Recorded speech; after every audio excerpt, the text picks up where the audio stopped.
वाट बघतोय। मराठा समाज चौकून सगळेजण मराठ्यावर अन्याय करतात। जरा वेळी समजून घेतलं तर बरं आहे। नुसता मराठा आता अन्याय सहन करण्याच्या मनस्थितीत राहिलेला नाही। 6 दिवस झाले सरकारकडून अजूनही तुम्हाला कुठल्याही पदी संपर्क साधलेला नाही। कुठेतरी सरकार पुन्हा झुलवण्याच्या तयारी झाली आहे किंवा सरकार तुम्हाला झुलवतं का गेल्या 13 महिन्यासाठी?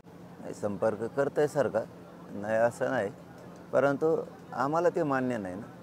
संपर्क मान्य नाही, चर्चा मान्य नाही, अंमलबजावणी पाहिजे। आता आम्हाला अंमलबजावणीशिवाय हे आमरण उपोषण उठू शकत नाही। मी पुन्हा पुन्हा तेच सांगतो की आता बस, खूप मराठ्यावर अन्याय सरकार पण करत आहे आणि बाकीचे पण करायला लागले। मराठा आता अन्याय सहन करण्याच्या परिस्थितीत नाही राहिला, क्षमता नाही त्याच्यात अन्याय सहन करण्याची। सरकारनं वेळीच लवकर मराठ्यांच्या मागणीची अंमलबजावणी करावी। नुसता मराठा आता अन्याय सहन करण्याच्या मनस्थितीच्या बाहेर गेला आहे। अनेक आंदोलक मुंबईच्या दिशेने जात आहेत मंत्रालयाकडे घेराव करण्यासाठी किंवा वर्षा बंगला असेल, सागर बंगला असेल, त्या ठिकाणी जाणं अशा वृत्त आहेत। मला माहीतच नाही, जे माहीत नाही ते मी नाही माहीत म्हणतो, माहीत आहे ते आहे म्हणतो। ते काय नाही मी माहिती घेऊन सांगतो। काल बीड बंद होता, आज जालना बंद आहे, उद्या पुन्हा संभाजीनगर बंद। राज्यभरात बंद पुकारला जातो। आता समाजाची सुद्धा सहनशीलता संपत येऊ लागलेली, समाजाला काय सांगतो? काय करणार हो दादा, समाज तरी काहीतरी लिमिट पाहिजे। अन्याय किती करावा, किती सहन करावा। एकमेव महाराष्ट्रात अशी जाते मराठ्यांची किती संयमी आहे, खूप शांत आहे, सहन करते। आता हे जर सारखाच अन्यायच करायला लागले, काय करणार? राज्याला तर आम्ही प्रोग्राम दिलेला नाही, कुठं आंदोलन करा म्हणून नाही, काहीच नाही, पण आता लोकाला दमच निघत नाही, लोकाला अन्याय सहन व्हायला नाही। मी तरी काय करू शकतो? समाज आता स्वतःहून नको म्हणलं तरी जर रस्त्यावर यायला लागला आहे, त्याला जर सहनच व्हाय नाही अन्याय, समाज काय करणार? हे अन्यायच तेवढा चालला आहे, लय अन्याय चालला आहे मराठ्यांवरती, प्रचंड अन्याय चालला आहे, प्रचंड, खूप, आणि ठरवून चालला आहे, सरकारमधून ठरवून चालला आहे। नेहमी सांगतं की आंदोलकांनी सरकारच्या बाबतीत आशावादी राहावं, आपलं उपोषण आणि आपलं मागणी। मला अजूनही आशा वाटते की सरकार संपर्क करेल आणि आपल्या सगळ्या गोष्टी।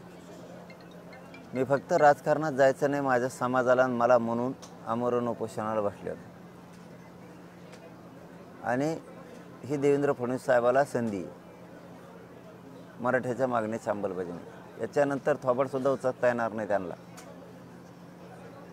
संधी दिलेली असताना काम नाही केलं ना, त्यांना थोबाडसुद्धा उचकता येणार नाही, आणि कसलाच मराठा ऐकून घेऊ शकत नाही। दोषी फडणवीस साहेबांना धरणार लोक।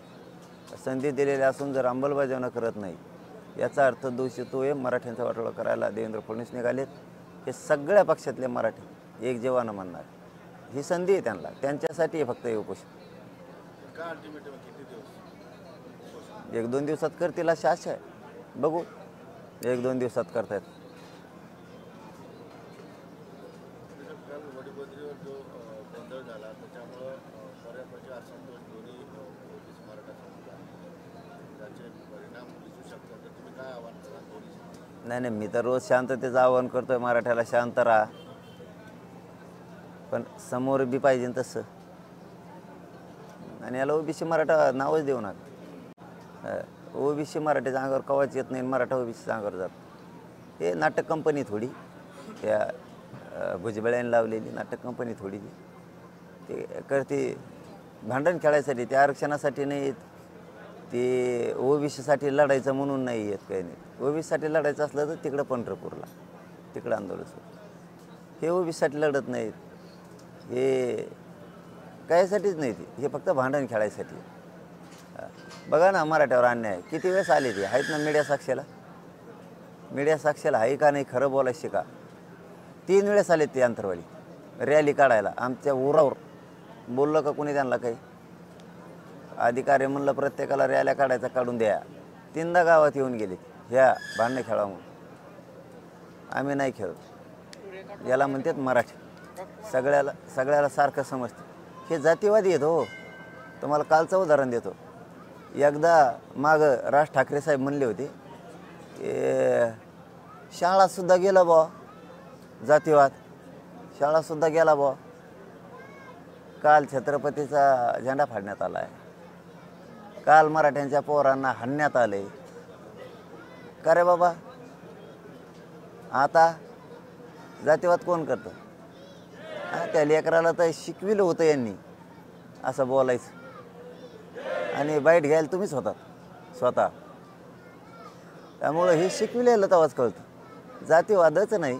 आता ह्यो जातीवाद नाही का? आता समजा आम्ही नाही काही करून ते म्हणले शाळापूर जातीवाद गेला आणि कळवाळा कोणाला आला? राज ठाकरे साहेबाला. कळवाळा बघा कुठं लिकुडं आलाय, शाळापर्यंत गेला म्हणे जातीवाद. आता मला सांगा, महाराष्ट्रातले पुरोगामी विचार करणारे जेवढे काय तज्ज्ञ महातज्ज्ञ आम्ही जातीवाद करतो म्हणते मराठी जे म्हणतात ना, आमचा रस्ताच बंद केला आहे. हे जर आम्ही केलं असतं तुम्ही आम्हाला काय म्हणले असते माहिती आहे का? मराठ्याने वाळीत टाकलं. गरीब गरीब बारकाल्या जातीला मराठ्याने वाळीत टाकलं. आमचा रस्तेच बदलिले आहेत बरं का. देवेंद्र फडणवीस साहेब, शिंदे साहेब, महान योगगुरू तज्ज्ञ छगन भुजबळ, आयुर्वेदाचार्य तो छगन भुजबळ. ऐक आता, हे जर आम्ही केलं असतं ना, म्हणलं असतं तिच्याच मग नाकाच्या खाली आलेले आहे इथं असा थायट केला असता जसं नाचे आहे. माया ओबीसीला त्रास माया बघ. आता हेच जर आम्ही केलं असतं तर आम्हाला म्हणले असते आमच्या गोरगरीब जातीला पूर्वीसारखं वाळीत टाकलं. वाळीत आमच्या लोकाला गावातून जाऊन द्यायनात. किती मोठा अन्याय हो मराठ्यावर. आता आमचा रस्ता बंद केला जायचा याचा. आम्हाला इकडून पाटावून जा म्हणतात, पाटावून येड्या बाबळीतून, आणि इकडून बरडावून जा म्हणतात, बरडावून. तुम्ही गावातून नाही जायचं. जे शोषण पूर्वी झालं गोरगरीब जनतेचं पूर्वीच्या काळात बौद्धांचं त्यांचं, तसं आज मराठ्यांचं शोषण सुरू केलं यांनी. गाव बंद केलेत आम्हाला. आता आमचे रस्ते बंद केले. लेकरा बाळाला शाळा जायचे रस्ते बंद, दवाखान्यात जायचे याचे लोकांचे रस्ते बंद. आमच्या सगळ्या अडवणूक येतात. आता उद्या एखादं मेलं अडवणूक, दवाखान्यात न्यायचं कुठून? हेच जर आम्ही केलं असतं मराठ्यांनी तर म्हणले असते मराठ्यांनी लोकाला वाळीत टाकलं, रस्त्यानं जाऊन देत नाही शासनाच्या. यांच्या बापाचा रस्ता आहे का? शासनाचा रस्ता आहे. केला का नाही बंद? हेच मराठ्यांनी केला असलं याचं उत्तर द्या मला फक्त. आता हेच मराठ्यांनी केलं असतं तर किती थायट झाला असता. कसे नाचले असते, घुंगरं बांधून पायात, हातात सुद्धा घुंगरं बांधले असते, पायात तर बांधले असते, नाकात सुद्धा बांधले असते त्यांनी घागरमाळी अशा. अन्याय झाला, अन्याय झाला, अन्याय झाला ग बाया आमच्यावर. आता ग आता मराठ्याला वाळीत टाकलं. आता मराठी केलं असतं म्हणले असतं वाळीत टाकलं. सरकार आहे गे हे देवेंद्र फडणवीस शाळा चालवतात का? हे छगन भुजबळ राज्य चालितो का?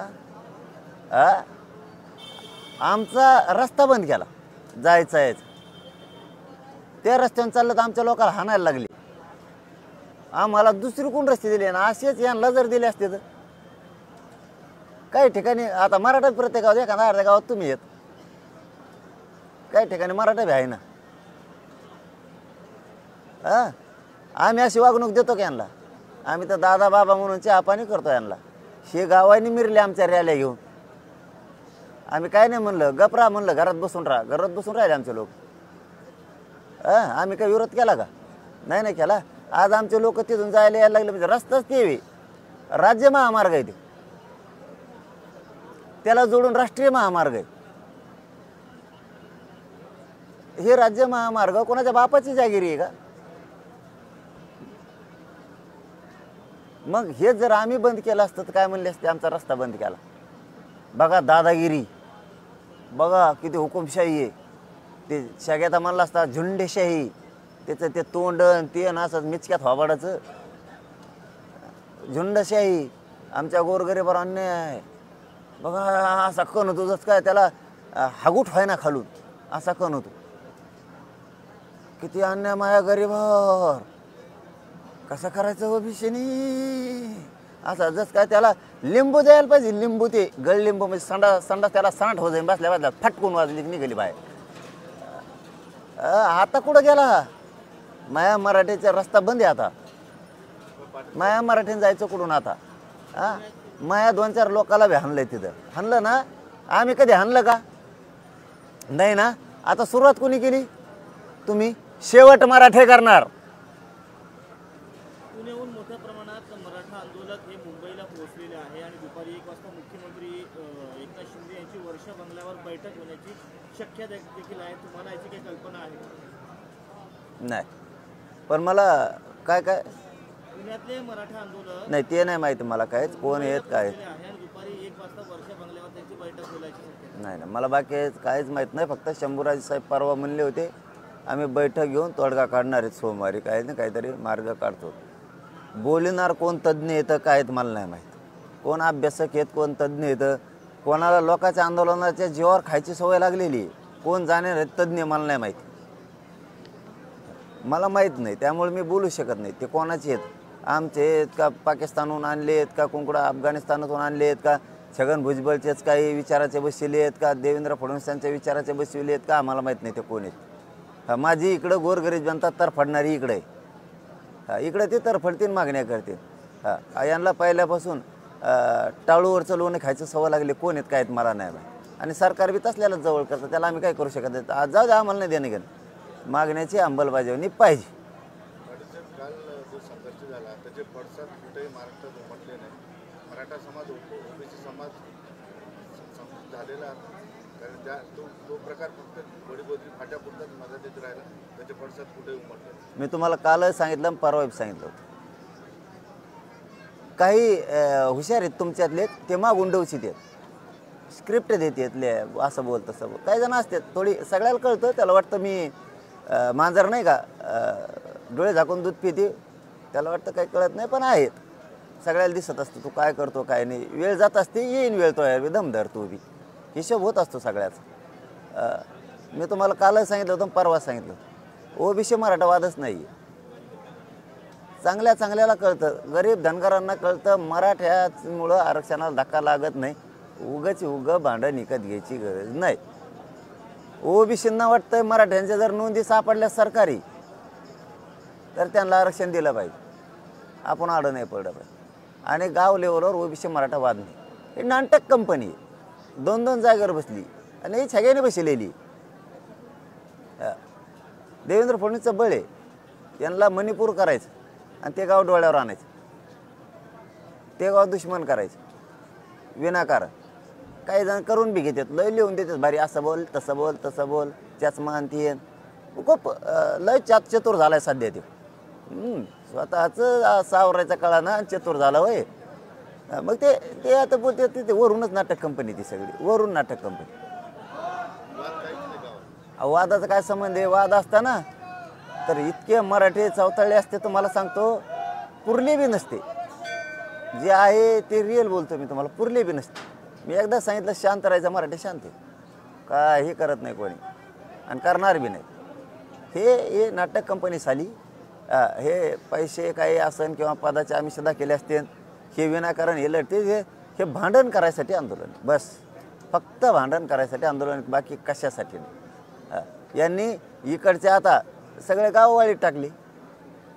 येतं इकडच्या गावाला जाता आता इकडचे 15-16 गाव आहेत किंवा रस्ताच बंद केला आहे त्यांनी. उद्याच्याला आज आमच्यावर वेळ म्हणून रस्ता बंद केला. काही दिवसांनी आम्ही बंद करू शकतो ना तुमचे रस्ते. मग जशाल तसं उत्तर देणार ना आम्ही तुम्हाला देणार जशाल तसं उत्तर. तुम्ही आमच्या पोरावर हात टाकला ना तरी मराठा शांत राहिला की नाही तर तेवढ्या लोकांपुढं तुम्ही चटणीला पुरले नसते. इतके लोक होते मराठी चटणीला बी मी शांत राहा म्हणलं तेवढ्या मराठ्या पुढं तुम्ही चटणीला पुरले नसते. हाणणारे कोण येते बोकटाच करून टाकला असतं तुमचा. तुम्ही कुठं पळले असते ना तर टंगले धरून ओढून तुम्हाला डांब रापटेलं असतं देईन. शांत राहा म्हणलं शांत राहिले. तुम्ही आमच्या 2-4 लोकांना हाणलं ना आता डोळे गेले का. महाराष्ट्रात कोण लय बुद्धिजीवी येतं जे कोण हरामखोर येतं पक्षाचे दलाली खाणारे यांना दिसत नाही का आता जातीवाद कोण करतोय. आम्ही इथं शांततेत बसलो आमच्या पुढं आंदोलन बसलं. जातीवाद कोण करतोय ते आमचे लोक येतात जातात. हाणलं कोणी त्यांनी. कोण जातीवाद करतं ते भाडखाऊ बोलतात ना जातीवाद म्हणणारे ते कोण येते पक्षाचा शेण खाणारे.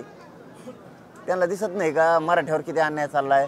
आज मराठ्याचे 16-17 गावं जाते त्या रस्त्यावर रस्ता बंद केला. कुठं जायचं लोकांनी शाळेत कुठं जायचं कुठून जायचं दवाखान्यात कुठून जायचं अडीअडचणीला कुठून जायचं कोणाच्या बापाचा रस्ता आहे का तो केलाय का नाही बंद? आमचे 2-4 पोरं लहान आमचे जर मराठी भिडे असते तर ते इतके बेकार धुतले असते.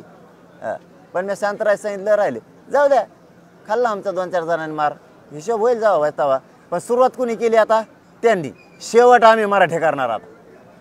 मुंबईला जे फक्त आरक्षण मिळूस तर अंमलबजावणी होऊस तर मराठ्याने शांत राहा. साहेब, मुंबईमध्ये जे आंदोलक आलेले आहेत, मोठ्या प्रमाणात चुनाभट्टी इथे आले, त्यांचा एक आरोप असा आहे की मुख्यमंत्र्यांनी सर्वांना वेगवेगळी वेळ दिलेली आहे भेटण्याची, त्यामुळे कुठेतरी मुख्यमंत्री भेटणं टाळतील असं त्यांचं म्हणणं आहे त्या मराठा आंदोलकांचं. ते आंदोलकच मला माहीत नाही कोण आहे, काय प्रश्न विचारून मला उपयोगी. हे कोण आहेत याचा मेळ नाही, कुठून उगम झाला यांचा याचा मेळ नाही. कोणत्या पक्षाचे आहेत का मराठीचे आंदोलक आहेत, कुठून उगम झाला आहे का कोणत्या पक्षाच्या त्यांच्या ट्रॅपमध्ये कोणी उगम केला आहे, त्यांचं तर ट्रॅप आहे. तेच उठणार आणि तेच भेटणार. गोरगरिबाच्या मागण्या वेगळ्या आहेत, त्यांच्या कोण आहेत वेगळ्या आहेत, मला माहीतच नाहीत कोण आहेत ते. तर मी नावं ठेवू शकत नाही आणि चांगलं म्हणू शकत नाही आणि वाईट बी म्हणू शकत नाही. मला कोणीच माहीत नाही. आणि ते मुख्यमंत्री हे आहेत का फडणवीस आहेत का कोण कोणाला घुमित आहे त्यांचं ते बघते. मला हे 1-2 दिवसाच्या आत अंमलबजावण्या पाहिजेत, त्या द्यावात. आणि मराठ्यावर अन्याय चालला आहे हे थांबवावा. नसता मराठ्याची जर सहनशीलता संपली, विषय खलास. तरी मराठ्याला विनंती आहे शांत राहा. माझी विनंती आहे शांत राहा, करू हिशोब दमदारा. काही नाही, ते चिल्लर आहेत. योग पैशाच्या त्याच्या जोरावर छाताडा फाताडा काढीत असते ना, छाताडा नाही त्यांना. ते करीत असते ना. आता शेवटी जिरायचं समोरच्याला दाखायचं असन, बापाला पैसे घेतले असते काही केलं असन, किंवा मग काही आमदारक्या फामदारक्या बोल का दाखायचं असन चाललंय. त्यामुळं मराठी शांत राहा. हे काय नाही, ते हे जरूर आहे. शांत राहा, शेवट करू. धन्यवाद.